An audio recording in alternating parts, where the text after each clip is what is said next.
Well, I think it is officially that time to say, let's get started. What do you say, Michael? Let's get started.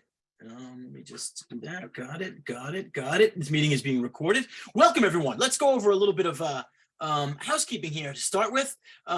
So welcome to our College of Staten Island parent orientation. I'll go over formal introductions momentarily, but I do want to let everybody know that I prefer it and I appreciate it if everyone kept their microphones silent for the duration of this meeting while everyone's presenting, because it could get a little noisy, it can get a little distracting. So let's keep microphones off. You can throw any questions you have in the chat box. And at the end of the meeting, we will let everybody open up their mics if they want to voice a question. That's A-okay. I know I see somebody's on a call too. So if you're on a call, you might want to ask a question at the end. But let's save that to the end. Let's get through all the presentations. Maybe one of your questions will be answered during the presentation. Let's hope. So again, once again, welcome, officially welcome to the College of Staten Island parent orientation.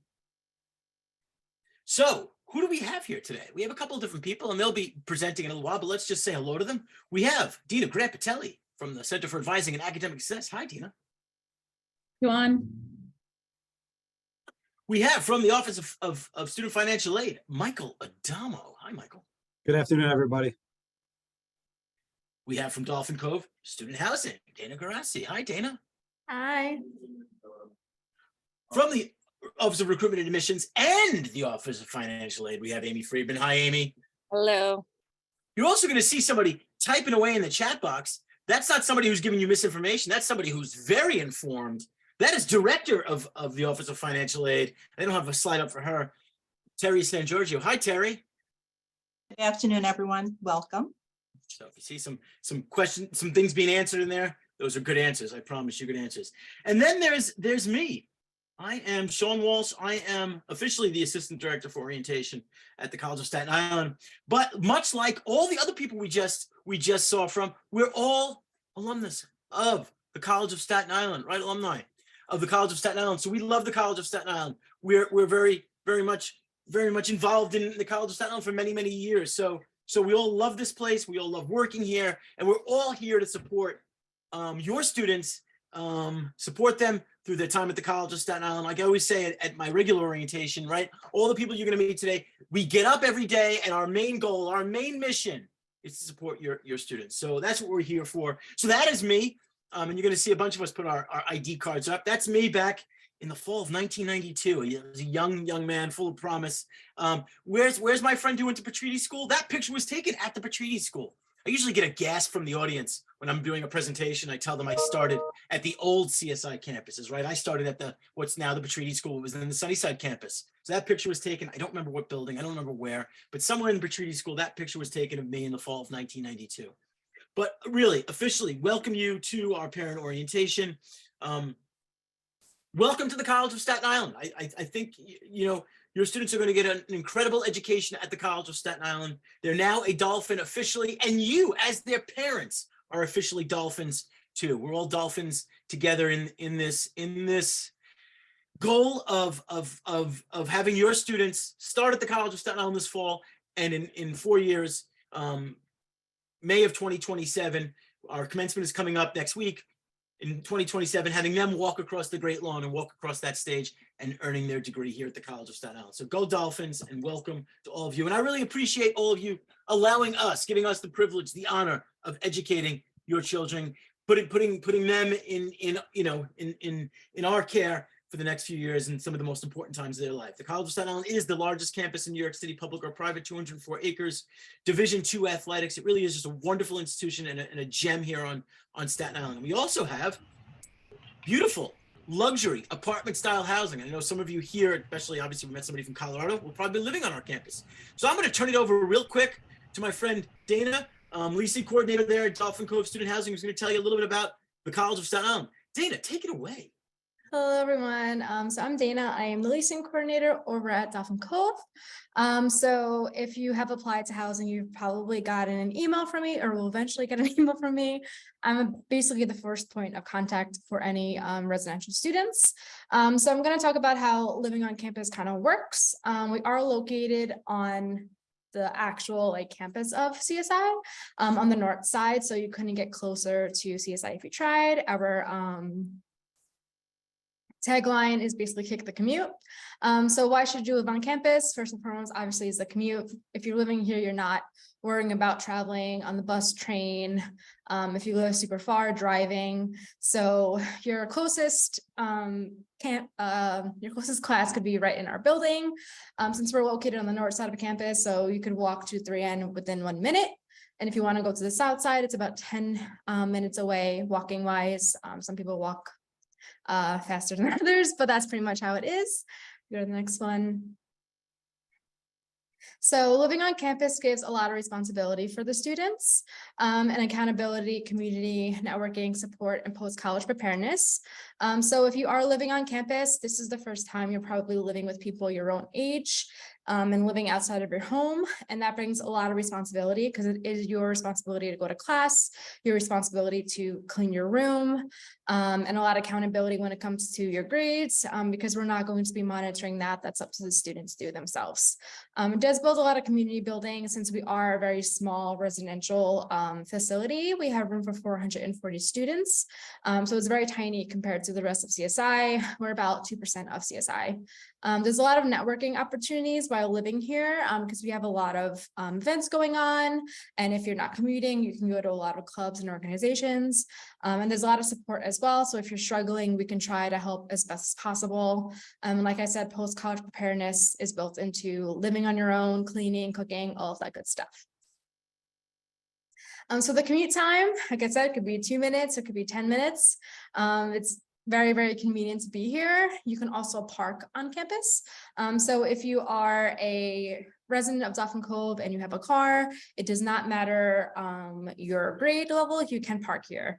You do have to make sure you park in the residential parking area, which is lot 6. And you do need a specific parking pass. That is a resident parking pass that is more expensive than any other ones that we have available on this campus, but that is because you can park overnight. And that is through parking and Dolphin Card Services. It is not through us. So like I said, the shortest commute could be right down to our conference room. We haven't had a class in there in a few years, but that could change at any time.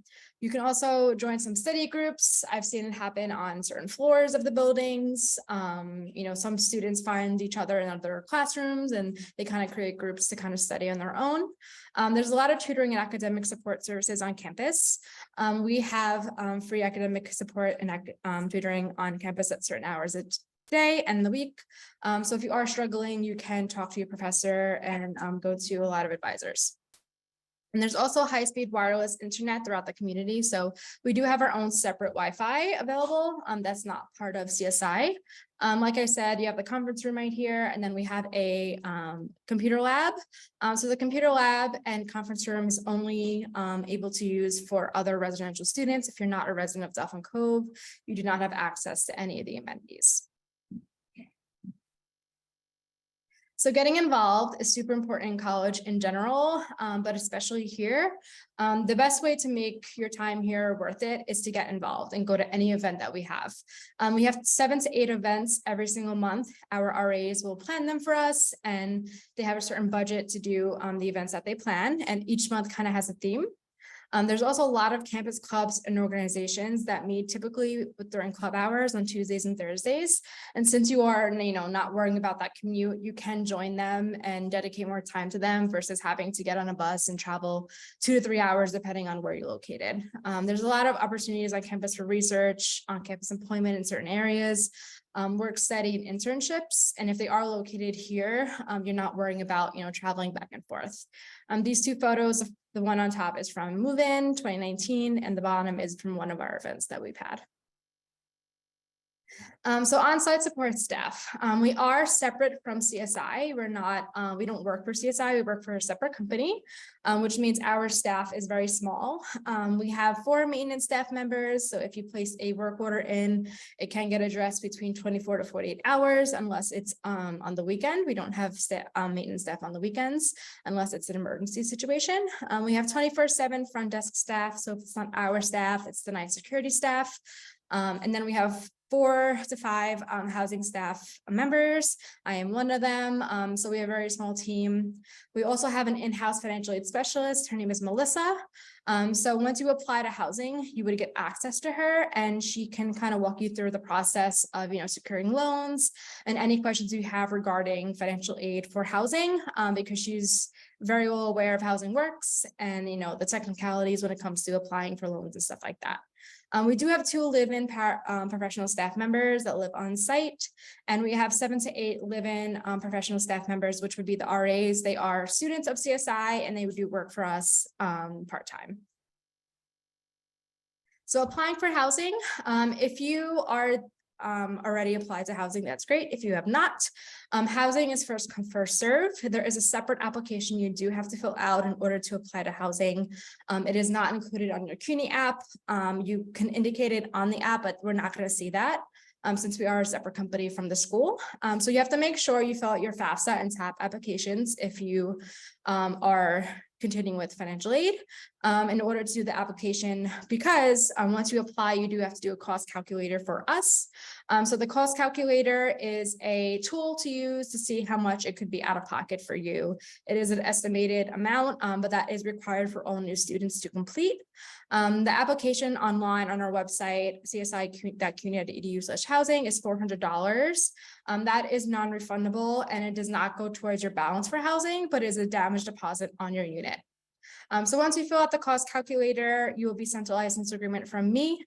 And the license agreement will be technically in your email as American Campus Communities, but the license agreement is the legal document you sign in order to live on campus. It has the unit type that you're signing for, the cost of it on it, not including aid. And then after you sign a license agreement, you would eventually be accommodated to the space. The only way to fully secure your space is to sign the agreement. Applying is not enough. That does not reserve your space here. After you do all of that, you want to make sure you're registering for classes. All CSI residential Dolphin Cove students have to be registered full-time to live here. That is a requirement as per CSI. You want to make sure you're doing orientation and completing any additional financial aid documents, because sometimes you are missing some, even if you think you're not. Go to the next one. Thank you. Okay, so I'm going to go over the unit types and costs. This is all located on our website. So if you kind of don't remember, you can go back and look at it. So we have technically 4 unit types available. The cheapest one always is the 3-bed, 2-bath shared. That is in Dolphin Cove South, and that is $6,930 per semester per resident. So the shared unit is the one highlighted in blue on the left side. It is 2 twin beds versus 1 full bed. That's the reason why it's shared. But you would also share the common areas in the bathrooms with your other roommates. If you are looking for a more private type, you could go with the 3-bedroom, 2-bath private. It's located in the same unit. It's just a little bit more. It's $7,910 per semester per resident. And that luxury is you have a full-size bed in a private bedroom, but you're still sharing the common areas and the bathrooms with other students. I will say the privates sell out super, super quick. We actually have less than 50 3-bedroom, 2-bath privates available. So if you are, set on this unit type and you have not applied or signed, make sure you do that as soon as possible. So the other 2 units that we have available is the 4-bedroom, 2-bath. This one is only located in the north building. This one is also $7,910. The big perk of the 4-bedroom is that every single bedroom in that unit is private. So if, let's say, the 3-bedroom, 2-bath private sells out, you can choose this one. Typically, the 3-bedroom, 2-bath private will sell out first, then the 4-2, then the 2-1, and then the shared. So the 4-2 has all private bedrooms. You should share the common areas, which includes the kitchen, living room, and bathroom. And then the most expensive unit is always the 2-bedroom, 1-bath. We have this unit the least available. There's only 44 units in the whole 2 buildings, compared to like over 100 in the others. So the 2-bedroom, 1-bath is always the most expensive one. It is $9,655 per semester per resident. That's only 2 students in that unit type. You would have a kitchen, you would share the common areas, bathroom, and like the living room area, pretty much. So the license agreement, like I said earlier, is sent via email. If your student at the time of applying is under 18, they would not get the license. The guarantor would sign on behalf of the student. So you would sign digitally, you make sure you complete all fields. However, make sure you take your time and read the entire document because it is a legal financial document. Once this is signed, you are legally responsible financially for housing, which means even if you decide not to go to CSI, even if you cancel, you figure out that you can't really afford it. Once you sign that license, you're going to be responsible regardless. So it is really important that you read it over, you ask questions, make sure this is something that you can financially do. But keep in mind that the only way to secure your space fully for housing is by signing the license agreement. So accommodations and room sync. Accommodations happen typically, or they start at the end of May, early June. We do have to wait for the semester to end to start the accommodation process. Once you get that letter of accommodation, it'll basically say, congratulations, you've secured your spot. That's how you know you fully secured your space. So that does not happen until you sign your license agreement, obviously. So accommodations sent out end of May, early June, and continue throughout the summer. And then you would get your invoice pretty much right after. And then the due dates for us, because we are separate from the school, is July 1st for fall and December 1st for spring. Obviously, if you apply after July 1, your due date will be different. Typically, it's about 2 weeks after being invoiced. But keep in mind, in order to get your move-in information, you do have to be fully paid off for the fall. We will not be permitted to move in without making that full payment. So the room assignments go out in beginning of August, and that is only for students that are paid off. And then Room Sync is a roommate matching app that we use. It's not on the App Store. You have to get a formal invitation to it. And that only happens after you sign. And Room Sync does close in July.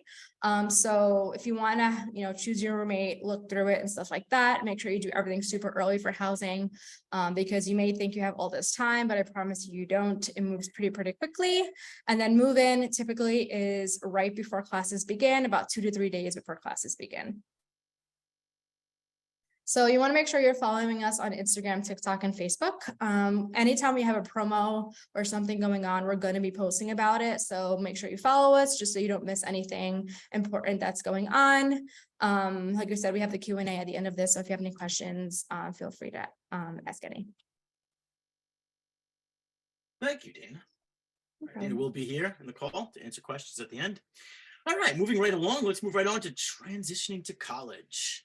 So it's my job to sort of talk to the parents and sort of ease them through this transition at this point, right? So, we all know your role as a parent of a transitioning high school student is very important now. In fact, it's a big transition for the student, but it's also a maybe even a bigger transition for all of you here on this call, right? College is a radical change from high school. Supports and services that you and your child have known, you and your student, I shouldn't say child, you and your student have known will not be the same in college. They're going to get a little better, but they're not exactly the same. So you and your student leave behind routines and support structures that not only assure success, but also ensure access, right? You will not have the same access to your students' records that you did when they were students in high school. So in college, they will have a lot more freedom. They'll face complicated academic and social environments without the benefit of constant reminders from teachers, complete assignments, keep up with your reading, go to bed at a reasonable time from you, attend classes, right? That sort of changes. You don't have that same support. I wouldn't even say support. You won't have those same people telling you these things when you're in college.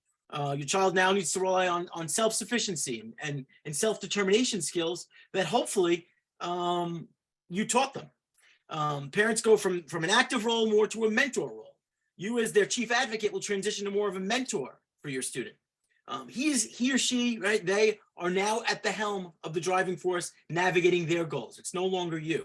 They'll need to manage relationships with professors, much like we right now manage our relationship with supervisors, right? All professors are different. Students are going to get a syllabus for each course. They need to know that syllabus. Some professors are going to say, hey, remember, check the syllabus. Next week, we have this is due. There's a test next week. There's a paper due. Some professors will not remind them of those things. They'll just assume that they're reading the syllabi, right, of the syllabus of their course, that they're checking all their syllabi of all the courses they're they're attending, and they're keeping up with their assignments. So again, navigating that, right? Not all bosses are the same, not all professors are the same. They're going to have professors that they love. They're going to have professors that they just need to get through the course with, and that's how things work in life, right? So the most successful student is those who follow the instructions and show a willingness and an interest in the subject matter. You know, encourage the students to take advantage of office hours. Professors love to talk about, remember, professors are not necessarily trained teachers. They're experts in a certain discipline. And so professors love talking about that discipline. So if they have a course with a particular professor, visit them during office hours. Chat with them about the materials covered in class. It shows an interest. It shows a desire to do well. And so I want you as their mentors, as their helpers, to encourage them to meet with their professors, to really show an interest in those classes, because it'll help them be successful in those courses. And speaking of transition, as you can see the slide I have up now, FERPA, right? Remember, the student now gets to choose what they share with you, right? They don't have to share everything with you by law, right? When in high school, a teacher or administrator will just call you up and say, hey, the student's not doing that well. Sending you report cards. Where's your report card? Let me see your report card. Well, once a student enrolls in college, we must abide by the Family Education Rights and Privacy Act, better known as FERPA. Essentially, FERPA concerns all student privacies. It's similar to, right, we're all familiar with HIPAA, right, with medical information, right? You can't just walk in and get somebody's medical information. Well, you cannot walk in and get a student's educational information. Essentially, the FERPA concerns the students' privacy rights of educational records. On a college level, according to the privacy rights, they are now in charge of their information. Schools must have written permission from the student in order to release any information from a student's educational record. So you may be in charge of paying 100% of the bill. You may be driving them back and forth, but you may not call and say, hey, how much do they owe? How are they doing in these courses? We cannot release any information without written permission. And that's where my friend Amy has been putting up some links. There'll be lots of links in the chat box going up. That's the FERPA release form. If you want to have access to the student, when I say student's information, you must have a FERPA release form. They must have a FERPA release form on file. So that means you should probably have a conversation. I suggest a family conversation prior to school starting about the information. If they're living in your household, the information they're going to share with you. And if the student agrees, they could file that FERPA release form so you do have access to their documents. Without that on file, there's no access. And as I deal with students and parents through the enrollment process, and I'm sure Dina's right there with me, and Michael, we get a lot of calls from parents in the beginning. And in the beginning, we'll give, some information out. We're allowed to give some information out to students before, but once classes start, that's when FERPA really kicks in, and we cannot give you any information. So it's a good time now to get used to having the student take the lead. I'm actually working with a cousin of mine whose son is starting in the fall. And I keep on reminding her, we need, I'm not going to mention any names. We need him involved in this. So when she emails me or texts me and asks me questions, I'm like, well, where's he? Well, why isn't he in this conversation? Because he really needs to be involved in the conversation. The student will be the one taking the classes. So it's really about time to, if you do want to email us, if you have questions, have the student email us and have them copy you. This way we know that they've given permission to have you involved in the conversation. And this will get something you'll get used to, so then when classes do begin, we're not allowed to give you any information without having those forms on file. So I don't want to, be a complete bearer of bad news and saying, wow, all these structures, all these support structures are changing. They are changing. Things are changing, but in some ways they're getting better. CSI and most colleges provide a robust amount of support systems that ensure that your child is successful. CSI students should not feel left alone without a lifeline. Yes, they will have you as someone to help guide them and support them, but they also have a wide array of different support services, different people on our campus who are there to assist them every day. Again, like I said, we get up every day and our mission is to help support and guide the students and help them succeed. Some of those examples of those services are counseling center. We have a counseling center that provides free and confidential counseling and provides the same level of service that you would get in private practice. And a lot of private practices aren't covered by insurance. They're getting confidential, free, quality counseling here at the college as students. You should take advantage of that. Read the Health and wellness center. Parents often ask me, what happens if my child gets sick? Well, we have nurses that staff the health and wellness center, as well as a part-time nurse practitioner during regular hours. Academic support. We offer free quality peer tutoring, in person, online. Public safety. I can show you that the administration takes campus safety very seriously. In fact, we've been ranked one of the safest campuses in the country a few times in a row. We have peace officers that patrol the campus 24 hours a day, 365 days a year. Public safety office is located in my building, 2A, room 108. And there are 2 public safety satellite desks, one in the front entrance of 1C and one in the lobby of the library. Center for Career and Professional Development. That's where the center is designed to establish and foster relationships with employers, right? Their goal is to get a degree, but also get a job when they graduate, right? Find employment. And that's what that office does. They have a robust set of services, resume writing, job preparation, professional imaging events.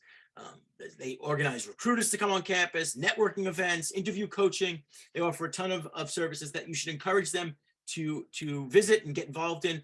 They're day one as students at the College of Staten Island. And really one of the most important things is student life. Get involved, encourage them to get involved. CFSI offers over 50 clubs and activities in which students can participate. Really, other than academics, this is the most important thing, getting involved in co-curricular activities. Students who are involved in co-curricular activities while they're in college are more successful in their academics. So there's so many different things: radio station, multiple publications, student government. And a student's enjoyment of their college experience is not only what they learn in the classroom, but the interactions that they have with other students, advisors, staff, faculty. So encourage them to join a club or start their own. And as you can see, we offer support services for mental health, academic support, overall well-being. And this is where the role of a parent is so important. You as the parent, in your new role, is to encourage them to take advantage of all these services the college has to offer. Push them to get involved, push them to be, to self-advocate, to self-initiate, to be self-aware and navigate through CSI. And this will adequately prepare them for graduation. And they're going to learn about all of these support services. I'm going to talk about new student orientation in a little while. They're going to learn all about these student support services during our new student orientation. So encourage them to get involved, encourage them to really participate in new student orientation, actively participate, pay attention to what they're learning during new student orientation, because it's super, super, super important for their success here at the College of Staten Island. And don't forget our Division II athletics, where they could, go see games. They might not be athletes, but they can get involved in going to those games. And it's really great for their student involvement and for school spirit, which is really, really important. All right. So that was my little rant on support services and your role as a parent and the big transition. Now let's talk about the steps to enrollment. And this is where a few people here are going to help me on the call. You're not going to hear just from me being bored by listening to my voice over and over again, but we'll have some more interesting people here who are here to chat with you. So real quick, I want to just outline what are the steps to enrollment, where there's really 6 steps. Step 1 is to accept the CSI's offer of admission and pay the commitment deposit. Now, the fact that you're in this call probably means that your student already accepted the offer and paid the commitment deposit if necessary. Not everyone is required to pay a commitment deposit. Everyone must accept the offer, right? You must log into CUNYFirst and hit I accept. I'm accepting the offer. But you will see on that screen, it'll either say for a commitment deposit, it'll say required or waived. Why are students waived? There's really 2 different reasons why a student will be waived from the paying the commitment deposit. One is they have an EFC, expected family contribution, as part of their financial aid package of $3,000 or less. So Michael will address financial aid in a little while. So anyone who has a EFC of $3,000 or less are waived from that $100 commitment deposit. Students who had a fee waiver, CUNY gives out fee waivers to high schools when they're completing the application. So if a student completed the application and they had a fee waiver, that waiver typically follows you through commitment. So that's another reason. So you may say, wait, my EFC was $20,000. Why am I waived from the commitment deposit? It's because maybe your student was given a fee waiver when they were completing the application at their high school. High schools are given the fee waivers, and that they distribute them to the students. That's how CUNY works that. Keep in mind though, Dana mentioned the $400 commitment deposit for Dolphin Cove student housing. That is separate from our commitment deposit. There's a $100 commitment deposit through my office, through Office of Recruitment and Admissions, but housing, Dolphin Cove student housing has its own commitment deposit of $400. There's no waiver from the housing deposit. right? Everyone must pay that if you're going to live on campus, regardless of fee waivers or EFC. So I just want to make sure that's clear for everyone. So that's the first step, is to accept the offer, pay the commitment deposit. But I suspect most of the students, most of your students, if you're in this call, have already committed to the college. So that's something we can move on from. What's the next piece? Is to submit your immunization record form. Now, I am happy to admit I still have that Vax Up for CUNY slide up there, but that's gone. Bye-bye with that. Because as of next week, I believe, the requirement for all students, staff, and faculty to have the COVID-19 vaccine is being lifted. So you will no longer need to have the COVID-19 vaccine to attend in-person classes. So that's gone. But you still must complete the medic immunization record form, which is the link is up in the chat box. That's just about your typical regular immunizations that you've had to have to go to high school. Now, if you attend a New York City DOE high school, we're going to get those records automatically. They send those to us. So really, I'm talking mostly to non-DOE students and students who are going to school outside of New York City. You must have that record form submitted to the Health and Wellness Office. All the information is on the form. Keep in mind, though, even for New York City DOE students, there's 3 parts to that form. First part is just biographical information. Part 2 is those immunizations that I mentioned. It's really due before you register for classes. And I'm sure Dina will touch on that a little while when we're talking about registration. You really can't register for more than 4 credits without having that form on file. So make sure you get that in before you register. And Dina will correct me if maybe they've made some allowances to make sure that form is handed in before classes start. But we'll have Dina address that in a moment. But that form is due really as soon as you can get that in. Part 3 on the form deals with the meningitis vaccine. Meningitis vaccine is not required for students to take courses in person. It's optional. However, you must either tell us you've had the meningitis vaccine, or you're not having it. You don't want it. You're opting out. You can check that off. Now, if the student is 18 or older, they could hand that form in themselves. There's even a place for them to do that on CUNYFirst. If they're under 18, right? Some students start classes, they don't turn 18 until till December or November. So they're under 18 when they start classes. Then a parent or guardian must sign off on that form. Okay, hope that makes everything clear. And again, I'm sure Dina will touch on a few things when we get to the next step in a moment. And we're getting to Dina right now. So I'm going to officially introduce Dina Grampatelli, Advising Manager for Freshman Year Experience in the Center for Advising and Academic Success, who's going to talk about the whole onboarding registration process. There's her ID card. You'll see her ID card didn't change much from when I started to when she started. But I do want to touch on one thing, and then I'm going to turn it over to Dina, is our proficiency requirements. So there might be some parents in here who they attended CUNY and they remember CUNY assessment tests, right? And that's how CUNY at one time determined an incoming student's proficiency in, at that time, reading, writing, and math. And now we're just talking really about English and math proficiency. So CUNY has this proficiency requirement where students need to be proficient when they start classes. And really, they have a proficiency index. And there's lots of things they look at. They will look at SAT, ACT, even though we are now ACT optional. They'll look at region scores, but they'll also look at the entire transcript of a student to determine where they are proficiency-wise. Thank you, Dina. So and again, these scores won't mean much to any of you, but this is a score that CUNY determines, right? So English proficiency is a 65 or higher. Math proficiency is 60 or higher. If you fall under any of those, CUNY could recommend students take a pre-college math course or English course over the summer to work on that proficiency, right? They could require you, or not even require you, they could recommend you might need to take some pre-college course to help you succeed at the college before classes start. Because remember, your ability, your proficiency in math and reading will determine how well you do in every course you take, regardless whether it's an English course, it's a history course, it's a science course, it's a math course, it's a social science course. You really do need to be proficient in both of those things to succeed in any college course. So they could recommend you take a pre-college course before. They could also, right? So we have an immersion program in Math Start, and those are for people to work on those proficiency issues that they can then work on that and then work on it over the summer and then be prepared for college level courses in the fall.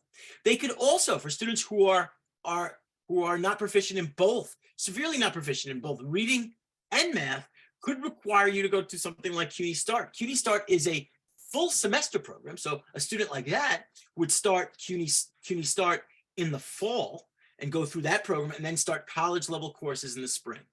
Why I wanted to explain that before I turn everything over to Dina is because how you're invited to register for courses is determined by some of this. So with that, I'm going to officially turn it over to Dina, who's going to really explain how this impacts the registration process. Dina, I believe it's all you. Take it away.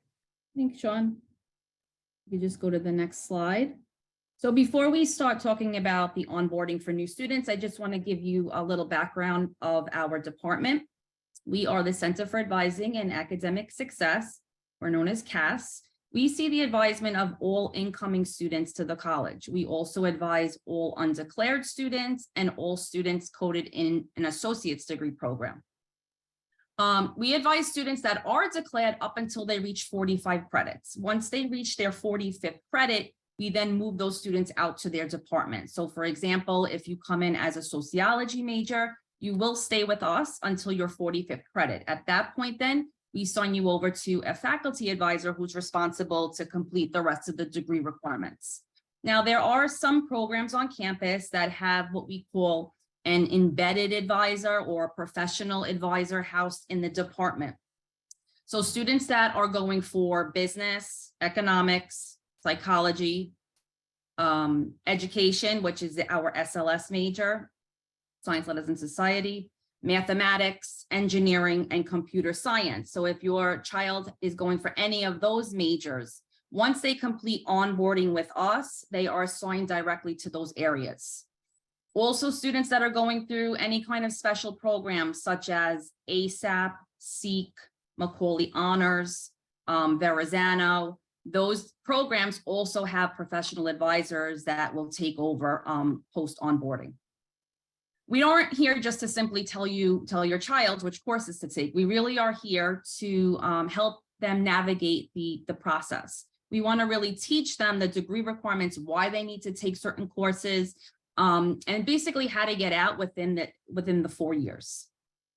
We need your help with this. Every October and March is our advising period. It's very, very important that you remind your child to come in during that period because our registration starts immediately after. So students are able to register in November and in April, but in order to register, they have to see their advisor prior to that point because there's a hold placed on their record. Once they see the advisor and the hold is removed and they don't have any other holds, they'll be able to register on their assigned registration date.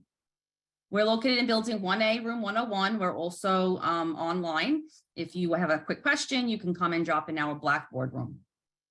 Again, we are really here to assist with the degree requirements, guidance on majors and minors, and academic planning. We're open all year round. You can come in at any point, and we do make appointments during those advising periods of October and March. Next slide, Sean. So once your child commits to the college, like Sean was explaining, there's different categories that they'll fall into. So students that are fully proficient or exempt, so those are the students who have the 65 or higher in English, a 60 or higher in math, or an exemption of either, like, what is it, Sean, 75 for English? Whatever the exemption cutoff is, those students are invited directly to start onboarding. Students who fall below that, so students who have a 59 or lower in math, a 64 or lower in English, are going to receive an invitation to speak with one of our intervention programs.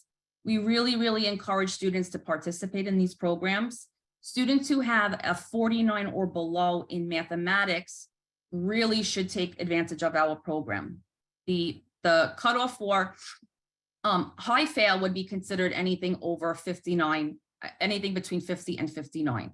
So if your child doesn't receive a direct invitation to start onboarding through the CART process, that means they need some remediation, and we really, really strongly encourage that they participate in that program. In order to get the CART invitation, they have to meet with someone from those areas. either virtually over the phone, or they can drop in and see a representative in the department. Next slide. So you're probably wondering, what is this CART thing? This is a video that's going to explain what our program is for new students, and it was made by a student that worked in our office for a long time until Sean's area stole him from us. So he made this video. It's a really cute way to see what they'll be doing through their onboarding. Hit it, Sean. Congratulations.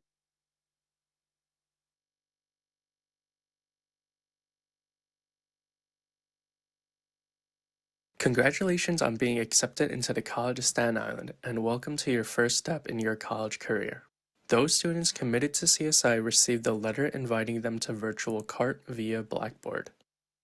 On Blackboard, you can explore special programs, view vital information regarding registration for classes, and most importantly, completing virtual CART.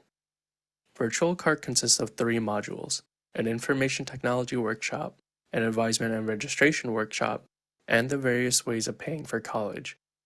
In order to move on to each module, students will be required to complete a short quiz regarding what they just learned. After all 3 modules are complete, students will file an intake form which will guide advisors to create an advisement worksheet that will assist the student with course registration, after which students will be eligible to complete registration. Once this is complete, you will be given the chance to meet your advisors from CAS, the Center for Advising and Academic Success, and view a postcard checklist. The postcard checklist has important reminders that keep you on track for your first semester at CSI. Thank you for taking the time to review this video. If you have any questions, please contact the Center for Advising and Academic Success. Congratulations on So as the video briefly explains, students go through 3 modules. Again, the first module is information technology. During this module, they're going to learn everything that they need to know for their online resources. So they'll learn about their email, they'll learn about CUNYFirst, they'll learn how to register via Schedule Builder, basically everything that they need to understand in order to use all of our online tools. They'll complete a short quiz. As long as they receive a 70 or higher, they'll move to the second module, which is the advisement and registration module. During this module, they're going to learn all about degree requirements, how many credits they need in order to be considered a full-time or part-time student. At the college right now, in order to be full-time, you need to be enrolled in at least 12 equated credits, which is usually about 4 courses. Anything below that, you are considered a part-time student. They'll also learn about general education. Why do they need to take a science? Why do they need to take a certain math? They'll learn all about that in the program. Once they complete the short quiz at the end and they receive the 70 or higher, they will move to the last module, which is paying for college. They'll learn everything about financial aid, loans, things that they need to understand. What is a Bursar? Where do they pay their bill? They'll learn all of that in their last module, and Michael will cover a lot of that soon. They'll complete their short quiz, and that will open up a form for them to complete, which we think is very, very important. It's called the advisement intake form. We're going to use the information from this form to help your child enroll in classes. So there's a lot of questions on there that we really need to understand so that we can help them create the schedule that works for their needs. So there's questions including their intended major, do they want to be full-time or part-time, any career goals that they may have, do they want their classes grouped together over fewer days, or would they prefer their classes spread out during the week? Any days or times that they cannot be on campus. These are the kinds of questions that the intake form will ask. So once they complete that intake form, that is the last step on the student's end through their onboarding. At that point, the advisor will take over. So if we could just move to the next. So during the VCART program, they're going to learn about block scheduling. So for incoming students that are entering the college, we do require them to enroll in a block. Basically, a block is classes that are linked together that form a learning community. Most of the blocks are between 12 and 15 credits, and they're based on our meta majors. So if your child doesn't know exactly what they want to study, they should at least have an idea of the area, and that's what we call meta majors. So our meta majors include social sciences, science, technology, engineering and math, business, education, the humanities, and our pre-professional health programs. So if they don't know exactly what they want to major in, they should look through those and kind of get an idea of the overarching major, the meta major. The blocks have really helped increase our credit accumulation, retention, and graduation since we started it. And it really does help students transition to the college. The nice thing about courses within the blocks, everyone that's in class A will also be in class B, C, and D. So it's a nice way for students to see familiar faces, make friends, and as a result, they will form learning communities together. This is only for the first semester. They do have a choice on the block that they pick, but the courses within the block come as a package. So if they pick a block and there's a Friday class and they don't want to go to school on Friday, they will have to take that Friday class or pick another block. So we can go to the next slide. So once the student completes VCARD and they rank their blocks on that intake form, they will be assigned to an advisor in my office who will be responsible to complete the registration. So that advisor will review the academic record, their intended major, and the responses from the intake form. Based on that information, they're going to enroll that student in a block schedule. We really try to give students their first preference, but we need to make sure that they have the requirements in order to get into that block. At that point, the student will be emailed a confirmation, a registration confirmation with an onboarding checklist and a link to their schedule via schedule builder. Students are required to approve their schedule, and so the link in the registration email will be provided there for them to do that. If they want to come in and meet one-on-one with an advisor, they can come any Wednesday between now and August 11th. And they can meet with an advisor, go over their schedule, review the advisement tools, and we're here to answer any questions. We do try to group it at certain times. So any Wednesday at either 10 a.m., 12 p.m., or 2 p.m. is when they should come in. The last step is the advisor will place an advisement cart hold on the student to prevent any self-enrollment by the student. The reason we do that is to ensure that students remain in the correct courses for their first semester. If for any reason over the summer something comes up, they get a job, they decide they don't want to go in the evening, they will have to make contact with their advisor in order to make changes to their block schedule. I think that's all I have. Yes, okay, Sean, you're up. Thank you. Back to me. Thank you, Dina. And again, Dina's here for questions. I'm sure there might be a few. I'm sure she'll look at the chat box momentarily. All right, what's up next? Next year, it's me and really Dina, right? So twofold, right? Students are required to complete virtual new student orientation. I mentioned something about that in the chat box a second ago, and attend something called Class 100. Class 100 is just a fancy way of saying an in-person orientation. So those both pieces are required. You must complete the online portion. The online orientation is very similar, set up very similar to CART, because I sort of stole Dina's idea. Thank you, Dina.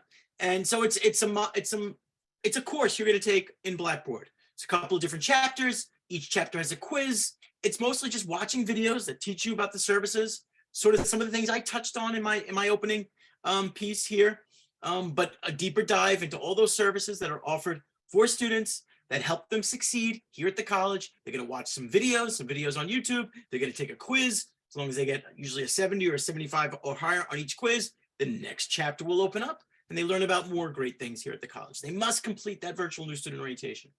They're going to get a communication. I'll start probably communicating with students probably early next month, sending them an invite to start virtual new student orientation and inviting them to sign up for one of the Class 100 sessions. We're going to be doing, I think we're doing 8 Class 100s over the summer.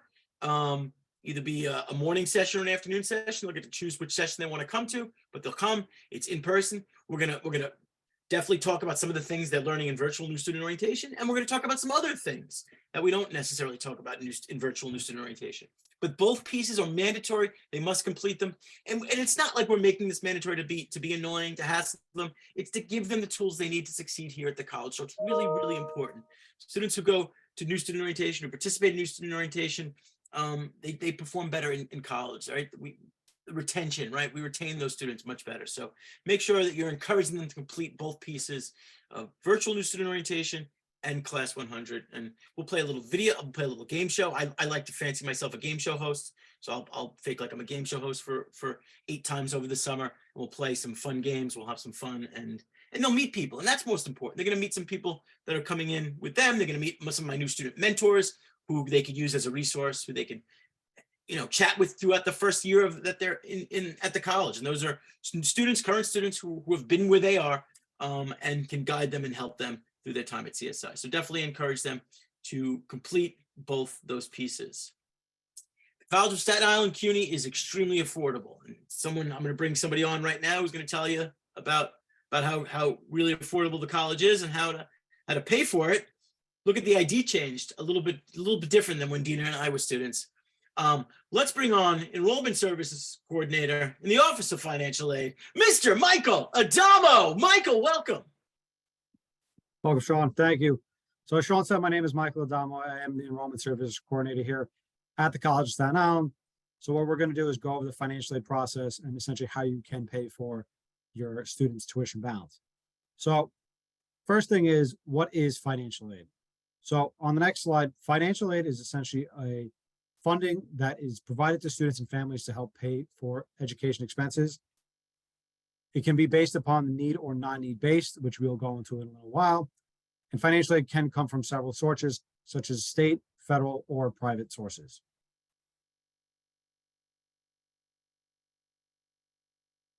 Now, there are 4 typical types of financial aid. The first one is grants.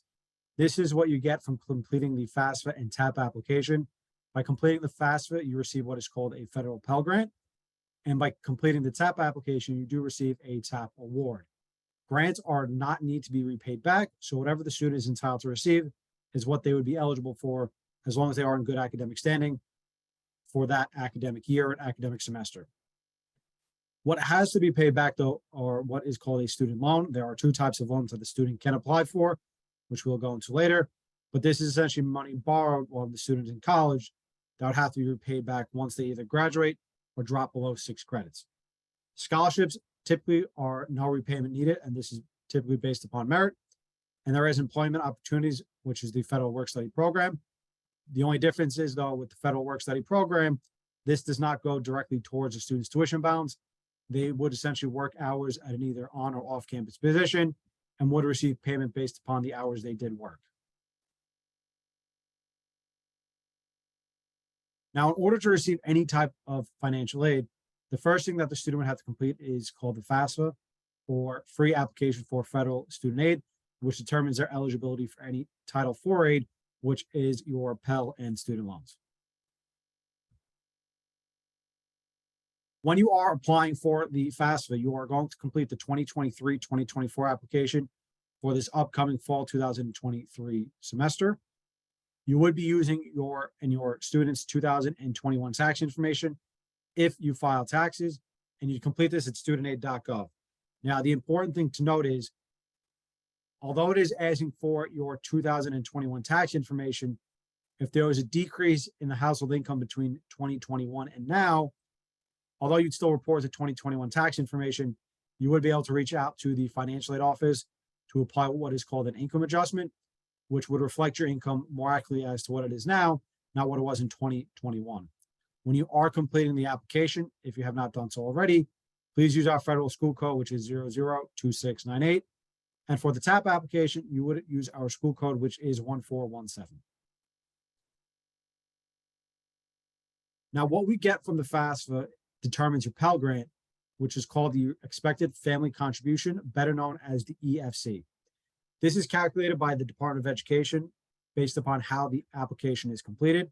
This typically does based upon your household size, your taxed and untaxed income, and based upon this EFC, the Department of Education can determine how much you can reasonably contribute to the student's cost of attendance. Now, this is the same number regardless of what college the student applies for. So whatever that number is, the financial aid office at the college would be able to determine what a student's aid would be based upon that EFC figure. Now, what is the cost of attendance? The cost of attendance is essentially any direct or indirect costs that are associated with the student attending college. The direct costs are what a student would see on their tuition balance through CUNYFirst. So this would be your tuition, your fees, or if the student is in Dolphin Cove, the expense of being in Dolphin Cove or the meal plan.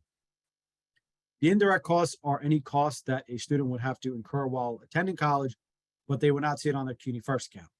These costs would be supplies, books, transportation coming to and from college, and meal.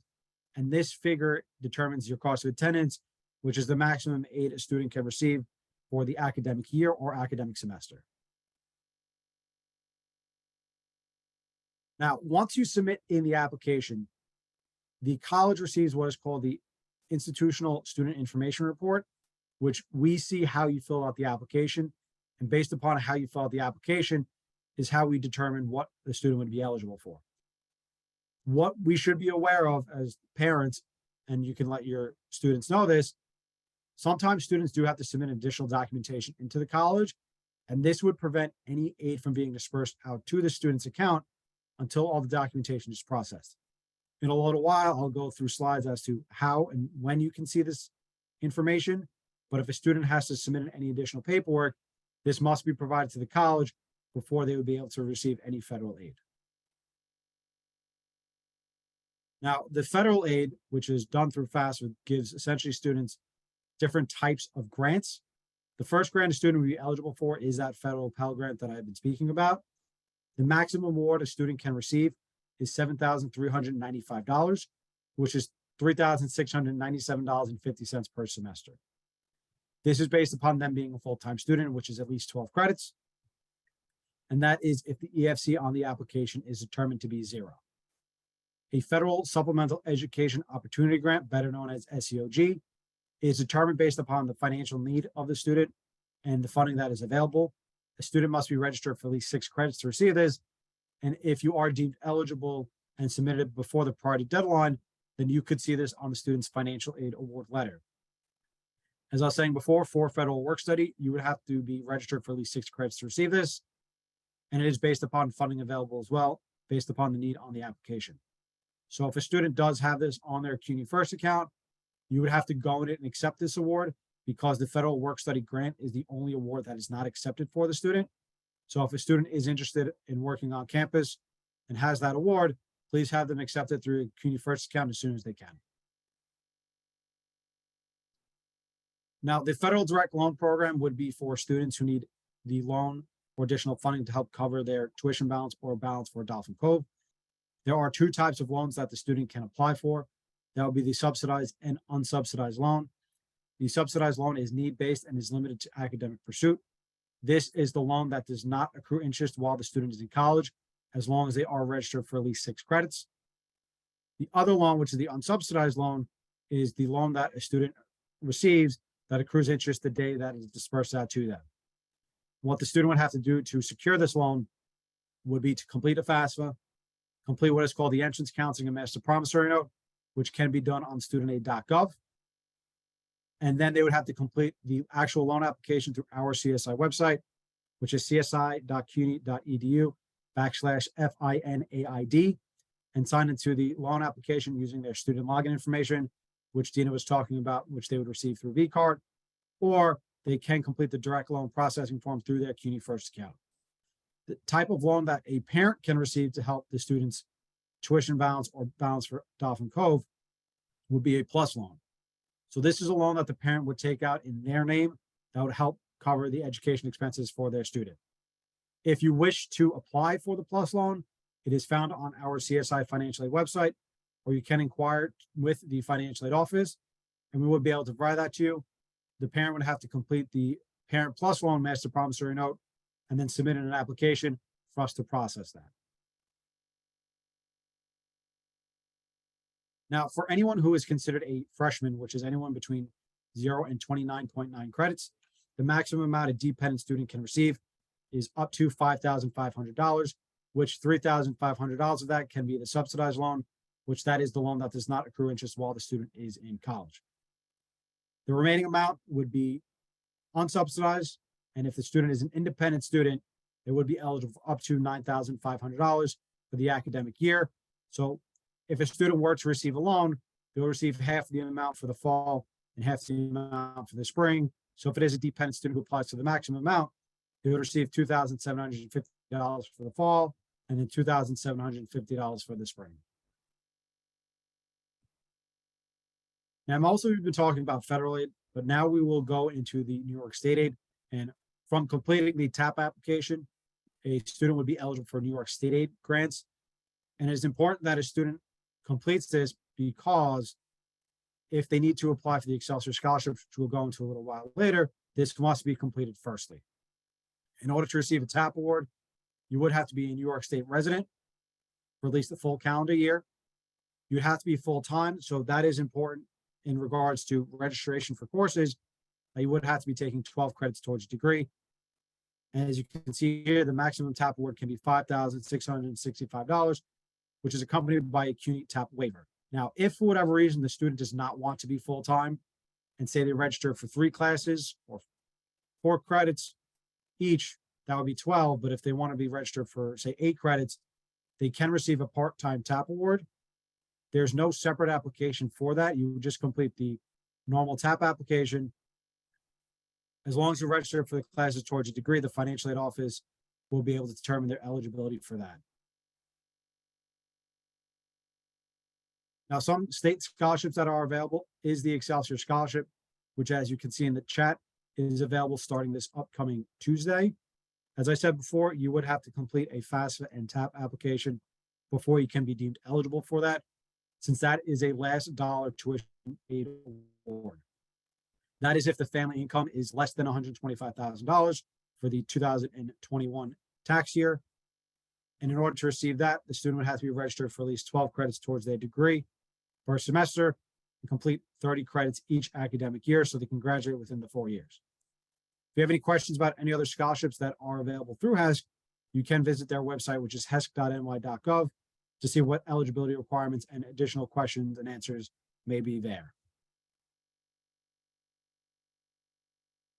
So in order to maintain eligibility for a student to receive financial aid, they must attend the courses that they are registered for, because if a student fails to attend courses from the beginning of the semester, a professor could give them what is called a WN grade, which means a withdrawal for non-attendance, which does affect the aid a student is eligible to receive.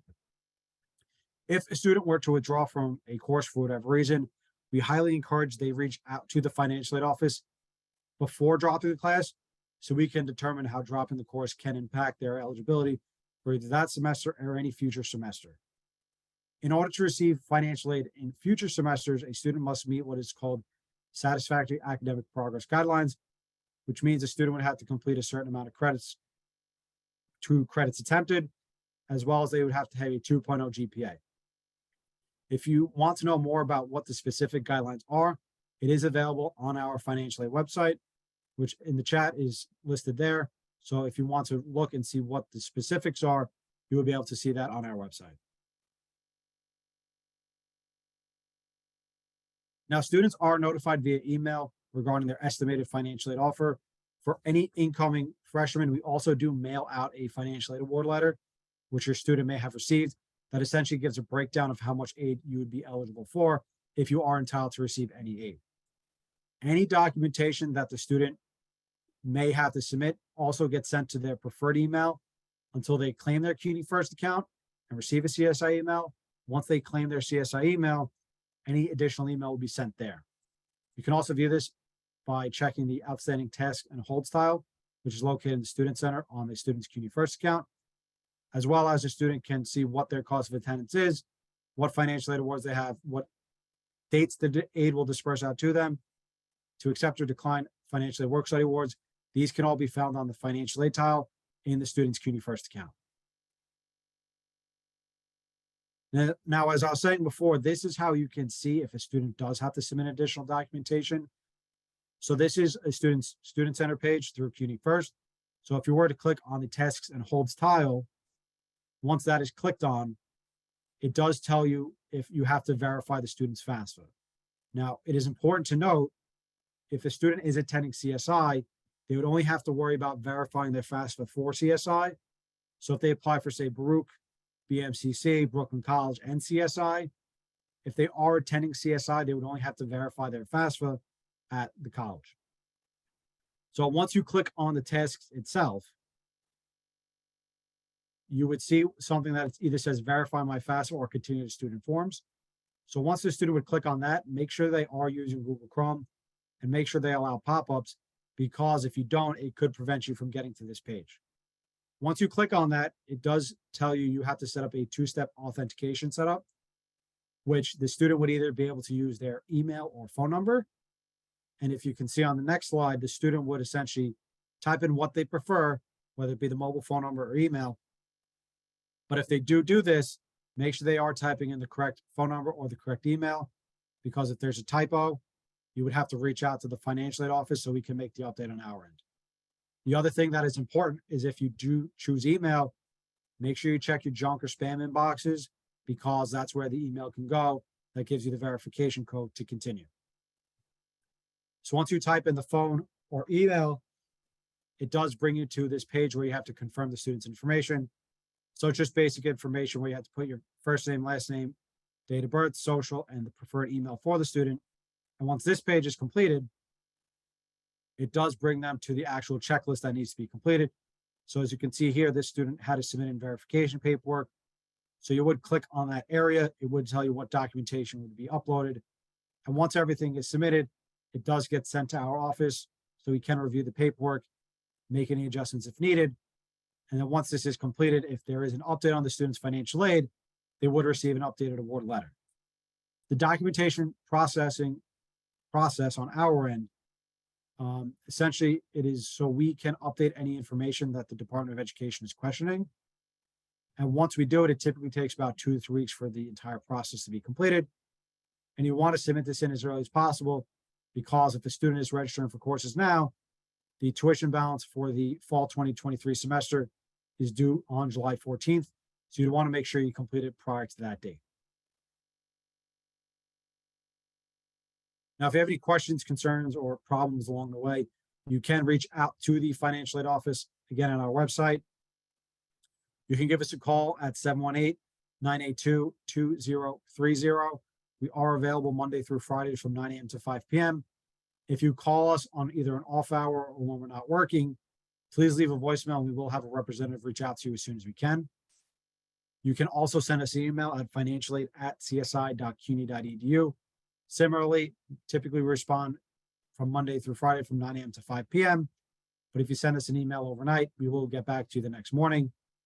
You can fax us or you can visit us in person in the Office of Enrollment Services, which we are open Monday through Friday from 9 a.m. to 5 p.m. in Building 2A, Room 106. As well as we are offering a FAFSA filing workshop if you have not completed the process yet. So if you want to join us, we will have financial aid representatives in one of the computer labs on campus. So if you're having issues along the way completing it, you would be able to sit down with one of our representatives, ask whatever questions you need to complete the application so we can process your aid as soon as possible. Sean, back to you. Well, thank you very much, Michael. 2 things I want to address in the chat box. One, somebody mentioned Dolphin Card. So students will learn how to get a Dolphin Card during virtual new student orientation. That's one of the chapters is Dolphin Card and parking. So they'll learn how to get all those great things during that. The other thing is somebody asked what SPARK is. SPARK is super, super important. It stands for Sexual and Interpersonal Violence Prevention and Response. SPARK is an online mandatory training program in Blackboard, like Dina and I, where we have our trainings in Blackboard. Blackboard is students are going to use Blackboard for their classes, so it's great that they're getting used to it during CART, during VNSO, and during SPARK. But SPARK is super important. It's going to be in their to-do list under my organizations, exactly where CART and VNSO live. They must complete that. All new students, all new transfer students, new incoming freshmen must complete SPARK. It's really important. Students who don't complete SPARK could eventually have a hold on their registration. So make sure they complete SPARK. It's super important. Really, it's just educate the community, right, on policy turning to sexual misconduct, how to report incidents, and all the available resources. So it's super important. Not only do students have to do it, but staff and we all have to do it too. We have to do eSpark. So it's super important to make sure they're doing that. So that's where we're at. Next step is if you're following along, right, with the steps to enrollment is to pay your bill. That's step 5. That means either finalizing your financial aid, which Michael just went over, or contacting the Bursar. We do have payment plans. I believe Terry has been putting all that great information in the chat box. Next step, last step in really finishing up the enrollment steps is updating your academic record. And again, if you're a New York City DOE student, there's really not much you have to do. We automatically will get your final transcript. If you don't go to a New York City DOE school, if our student's not enrolled there, then just make sure that the college guidance counselor is sending over your final transcript after you graduate, which is pretty easy. Send that to the admissions office. The only other things you may have to submit, right? So if you did college now or CUNY courses, you don't have to do anything. Dina has access to that when she's making up your advisement worksheet and figuring out what classes you need. So those will be taken into consideration. The only things you will need to submit to us are any non-CUNY college courses you took while you were in high school, right? For example, if you're a Staten Islander, a lot of students take St. John's, right? College courses while they're in high school. Make sure you get those submitted to us. If you did AP, advanced placement, you need to have those sent to us. So any of those final transcripts you have to send to the admissions office. We'll make sure those are uploaded onto CUNYFirst, and that way Dina and her team will have access to that when advising you for what courses you need. So that's the final steps of enrollment. Most important is the academic calendar. The link's going to be in the website. You can scan that QR code. Make sure you have. That's going to give you the link to where the academic calendars are housed on our website. So that bookmark that link, because they'll always be adding, academic calendars. So fall, right now up there is spring 23, summer 23, and fall 23. Eventually they'll put up winter 24 and spring 24. So make sure you bookmark that. Make sure you know what you're familiar with the academic calendar, when there are no classes in session, holidays, when it's closed. Also when we have conversion days, right? So sometimes, let's say there's been many Mondays off, then they might turn a Tuesday into a Monday, right? You need to know what Tuesday is going to be a Monday. So you know that if you have classes on Monday, but not on Tuesday, now you have classes now because that Tuesday became a Monday, right? They sometimes do a couple of those conversion days. But that's all listed on the academic calendar. That's an example of why it's important to bookmark that and to know, and to maybe, print it up, put it on the refrigerator so everybody's aware of what's going on in the household if they're living home with you. Follow us, like us, add us. We're everywhere.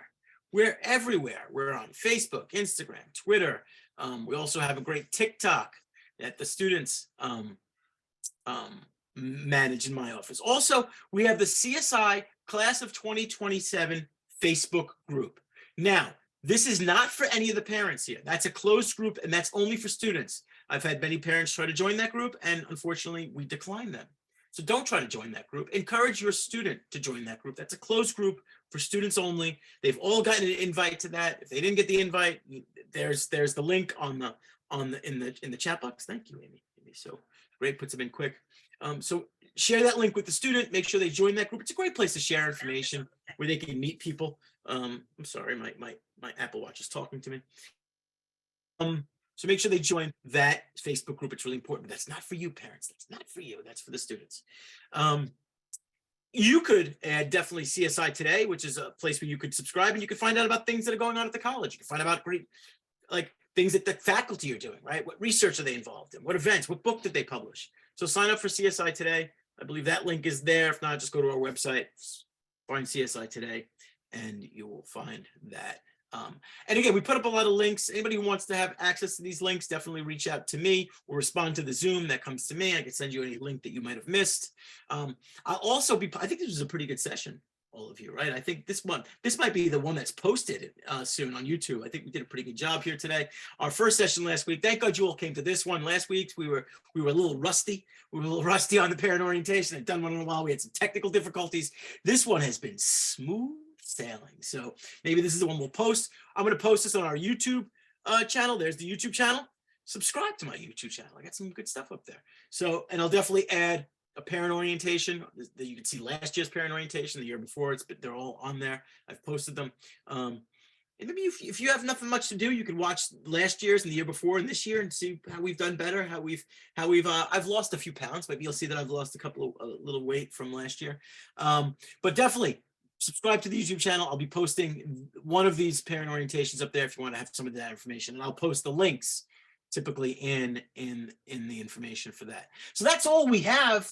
I think we've answered a lot of the questions in the chat box. We're here to answer a few more questions. I know I'm cognizant. I don't want to keep people much more than an hour. We're a little over an hour, about 75 minutes total right now. Let's take a few minutes for any other questions that haven't been answered. Remember, what I like to say is Q&A time is not over just because the session is over. Email us if you have any questions. We're here to help. If you don't know, I mean, I'm going to put my email, my direct email address in the chat box if you have any questions. But if you lose it, don't worry. Just respond to the Zoom, and those come conveniently directly to my mailbox too. They're all linked up to my email address, my CUNY accounts.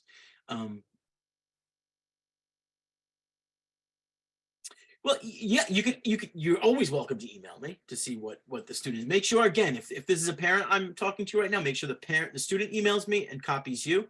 Just make sure that everyone is involved in the conversation. Essentially, a lot of the stuff we went over on Acceptance Students Day, we just went over now. So you've probably learned everything you would have learned at that in-person event. But we try to do a lot of these different events so that we could share this information because it's important. So a lot of the stuff we did there, we did now. What you would have missed at some of those admitted student conferences is hearing directly from faculty about specific programs. But you could always reach out to those faculty members too, and those department chairs. You go to our website, you can find every department chair for every department that exists. Reach out to them if you have any questions. Michael, that would be something for you, an income adjustment, correct? Yeah, so if they have an income adjustment, they want to apply for an income adjustment, just send us an email. You don't have to explain your situation at this point in time. Just send us an email from the student's account. Just say, my household income has changed between 2021 and now. I would like to request an income adjustment. We'll start putting up those tasks on students' accounts probably within the next 2 to 3 weeks. So, later on in May, early June. Like I said, it'll be put on their account or student forms. If you do submit in that paperwork, though, for an income adjustment, do it as soon as you can, because it typically takes about 3 to 4 weeks for the counselor who was assigned to your case to review it, to show the appeal committee the documentation that was submitted, and for us to essentially either approve or deny the income adjustment based upon that income or the change of income. And it typically does take a longer process. So once you see that test submitted in, so it can be updated prior to that July 14th date. So real quick, and that's something I did not mention, which I should have mentioned. Shame on me during something I just remembered, something during my support services. The College of Staten Island also has a great, I'm forgetting, I want to call them the Center for Student Accessibility, but they're not the Center for Student Accessibility anymore. They are the accessibility, I forget the exact, their new title, they have a new name, but the Accessibility Office is for students who have IEPs, who have 504s.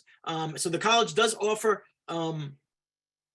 accommodations for students who have IEPs, who have 504s. So the students should definitely register with the Accessibility Office. Well, I'm going to get that link in. I don't know if I gave that link to you, Amy. I might not have. I might have. There it is, Office of Accessibility Services. Thank you. I've got to get that name right. I'm used to saying the other name. So student who has an IEP, I forgot to mention this, that's a great support service that exists on our campus. You're going to click on that link. You're going to have the student contact the Office of Accessibility Services. They will schedule an appointment with them for an intake appointment.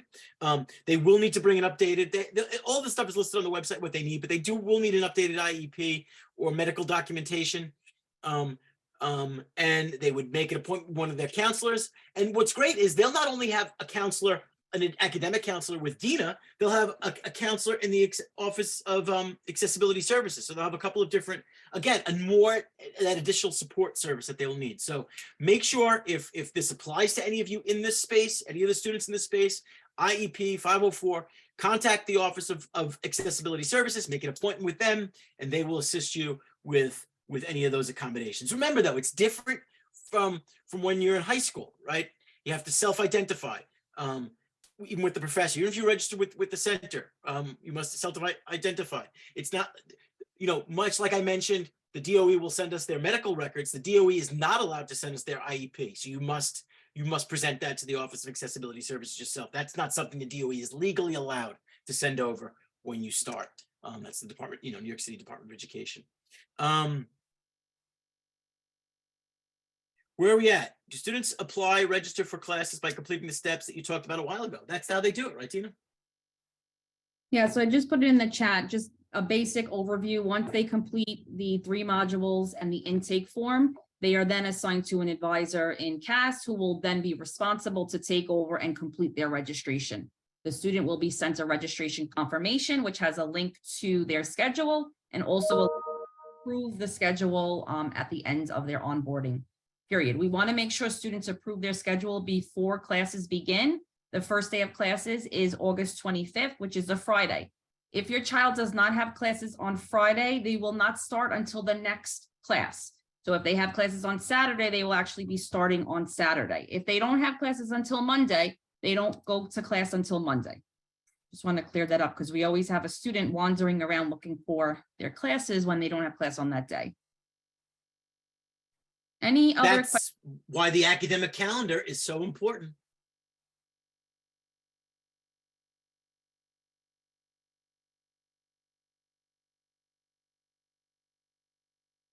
So CSI merch, that question came in.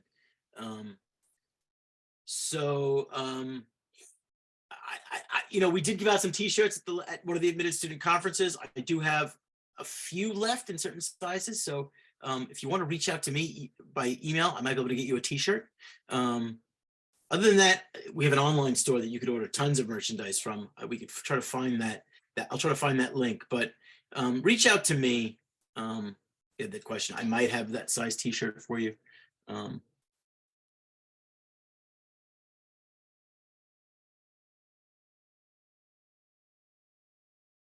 Sean, there's a question about a student that's in the honors, the teaching honors program. Those students will register with the advisor from that program. Very similar to the Verrazano School and the Macaulay Honors. They have their own professional advisors that are responsible for onboarding through graduation. So they should receive something from the representative from the Teaching Honors College. Yeah, and that's something I should have mentioned. So I guess we weren't perfect in this. I wasn't perfect in this session, even though I said we did a great job. So students who are in Verrazano, who are in Macaulay, who are in ASAP, any students who are in ASAP, they have their own onboarding process. So they don't really go through CART. They don't go to VNSO. They have their own orientation. So those programs have their own processes for onboarding. So keep that in mind. They should be communicating with the students about their program requirements. Make sure you're following those program requirements. But this question comes up, Dina, and you cut me off if you disagree. But I don't know if a program like ASAP, maybe there's some people here interested in ASAP. ASAP has not really notified all the students that are in their program. So you should go through the CART process. You should go through the VNSO process. You should go through the Class 100 process. If you get into ASAP, that's great. ASAP advisors may adjust your schedule according to their requirements, but don't wait to say, I'm going to get into ASAP, and then it's July and you haven't registered, and you're still waiting to hear from ASAP. Go through the onboarding process with Dina, with me, and you can always have it adjusted with ASAP. You agree, Dina? I agree 100%. You don't want to wait. As soon as you're eligible to register, you want to start the registration process. We are having some blocks begin to close. It's still very early in the onboarding season, but to really get priority and your preferences, I would say the sooner the better. So if you plan on going for any special program, you can always meet with them after. Let us do all the work, and then you can meet with the advisor from that department once you're accepted into that program. There was a question about summer prereqs for nursing. Just to quickly touch on how our nursing program works, there are 4 prerequisite courses that students need in order to apply. It's English 111, which is our first English course, Intro to Psychology, Intro to Ethics, which is Philosophy 130, and Bio 150, which is Anatomy and Physiology 1. Once students have those 4 prereqs, they also will be required to take the NLN, which is a National League of Nursing entrance exam. And that at that point, they'll be able to apply into the nursing program for the following semester. It is very, very competitive. So please remind your students to do the best that they can, especially in those 4 prereqs. We do offer psychology in the summer. I don't really recommend that for new students, especially new students that are going for nursing, because it's a very condensed period. And so the work over 16 weeks is condensed over 4 weeks. And so it's very, very intense. So I usually recommend to students to start their prereqs their first and second semester. Excellent. I'm going to start calling last call for questions. I don't want to keep everybody too long. I know get a little zoomed out. Last call for questions. Any more questions? Again, you have a lot of our contact information. You have all of our email addresses. Definitely reach out. If you have any questions, contact us directly. We're super excited about next year. Next year, I think it's the first year we're really going to be just about back to normal after this horrible pandemic we went through. So I think the fall semester is going to be exciting. I'm looking forward to it. I'm looking forward to welcoming your students. I'm looking forward to meeting them during class 100 over the summer. It's going to be an exciting time. It's an exciting time in their life. It's one of the most important times in their life. So I'm going to start to say thank you all for coming. Thank you so much. Thank you for being here. Where do I find commitment deposit, and is it mandatory? It's mandatory for some people, not for others. A student may be exempt from the commitment deposit. Email me and I can tell you. I don't want to give any personal information here on the call. So email me. You have my email address. I'll put it in one more time. I can let you know if you're already committed, you're probably exempt. It's probably not a problem, but I could definitely look that up for you. Email me and I could tell you if you're required to pay that commitment. Oh, wait a second. I just sent my email address to somebody directly. Let me put it into the chat again. But again, thank you all for coming. Thank you so much. Thank you for being here. Again, we'll be posting this recording at some point. And that person that I'm just chatting with about the t-shirt, definitely email me.